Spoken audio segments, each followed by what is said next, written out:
Hey everyone, welcome to another pour video. In today's video I'm using camo pigments again, and I am using my Lazy Susan, a variety of swiping tools, and a tray to create ribbons. So I had this whole idea in my head at how this painting was going to look. It's going to have this really dynamic blue background and then this fancy ribbon on top. However, I did not anticipate the amount of lacing that I got with the blue. Unfortunately, it wasn't really part of my vision, and I couldn't really seem to get away from it. Although, watching the video, I realized that I was just doing swipes, and that's why I got all the lacing. So I'm really hoping that the next time I try this, that I don't do the swipes, and you know, the lacing isn't going to happen so much, because it's kind of a look that I'm trying to get away from. Anyways, so this is a pretty small canvas. I'm used to working on a much larger canvas, so I was having a hard time creating movement with this piece. And you can see here that I'm trying a whole bunch of different things.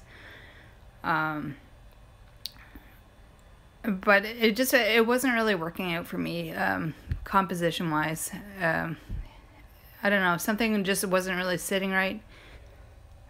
I decided to scrape it off and start again. So one of the biggest advantages of doing these videos is that I'm forced to watch the footage over and over again as I do multiple takes of the voiceover. And while watching this footage, I realized the mistake that I was making while I was doing this painting. I was having a big problem where the paint was flying off one side of the canvas, and I couldn't figure out what was going on. I thought that the canvas wasn't level. At this point, I would like to let you know that I barely passed my high school physics course. And I'm using that as an excuse as to why I didn't realize what was going on while I was doing the painting. So the canvas is a lot smaller than I normally use, and I had just mounted it on one corner of the Lazy Susan, not thinking about the centrifugal force and how that affects the paint flying off. So obviously all the paint was flying off one corner or one side of the canvas because it wasn't mounted in the center. So this is a super valuable lesson that I learned. No matter what, you've got to have your center point in the center of the Lazy Susan. Otherwise you're going to get an effect like this. Anyways, so I decided that the look was pretty interesting, and I was going to put a ribbon on and call it a day.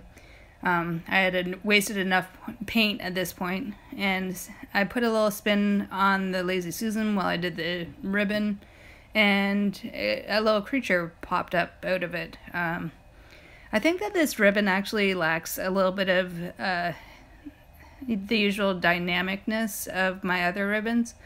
However, the colors just pop so much, and it looks so much like a little creature kind of popping out of the sea, that I have to keep it. I really like him a lot. I gave him some antennas and decided to call it a day. He even has little eyes too, so I thought that was pretty neat. I guess I'll call it Out of the Deep. I think that's a good name for it. Anyways, that's about it. I'll give you a little close-up here. And you can see all the lacing that I inadvertently got.